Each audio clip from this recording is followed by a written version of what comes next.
حضرت محمد صلی اللہ علیہ وآلہ وسلم کے نور کریم کی پیدائش۔ پہلی رب حضرت جابر بن عبداللہ رحمۃ اللہ علیہ فرماتے ہیں کہ میں نے بارگاہ رسالت میں عرض کیا، میرے ماں باپ آپ صلی اللہ علیہ وآلہ وسلم پر فدا ہوں، مجھ کو خبر دیجئے کہ سب اشیاء سے پہلے اللہ تعالیٰ نے کون سی چیز پیدا کی؟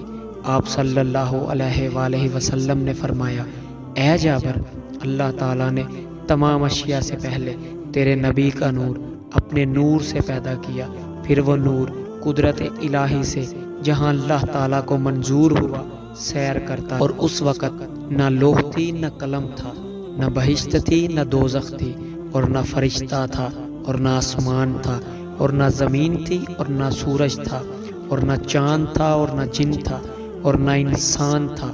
پھر جب اللہ تعالیٰ نے مخلوق کو پیدا کرنا چاہا تو اس نور کے 4 حصے کیے، اور ایک حصے سے قلم پیدا کیا، دوسرے سے لوح اور تیسرے سے عرش کو پیدا کیا۔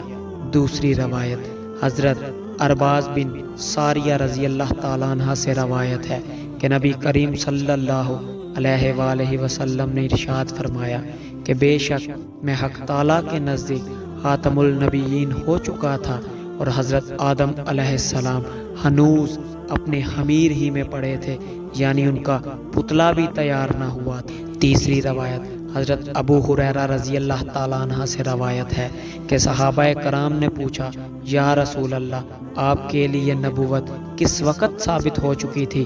آپ صلی اللہ علیہ وآلہ وسلم نے فرمایا، جس وقت میں کہ آدم علیہ السلام ہنوز روح اور جسد کے درمیان میں تھے، یعنی ان کے تان میں جان بھی نہ آئی تھی۔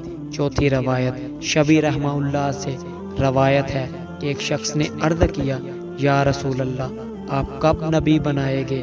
آپ نے فرمایا کہ آدم اس وقت روح اور جسد کے درمیان میں تھے جب مجھ سے نبوت کا وعدہ لیا گیا۔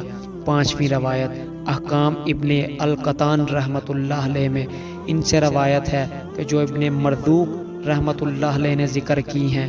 حضرت علی بن الحسنین یعنی زین العابدین سے روایت ہے، وہ اپنے باپ حضرت امام حسین رضی اللہ تعالی عنہ اور وہ ان سے جد امجد یعنی حضرت علی سے نقل کرتے ہیں کہ نبی کریم صلی اللہ علیہ وآلہ وسلم نے فرمایا، میں آدم علیہ السلام کے پیدا ہونے سے 14,000 برس پہلے اپنے پروردگار کے حضور میں ایک نور تھا۔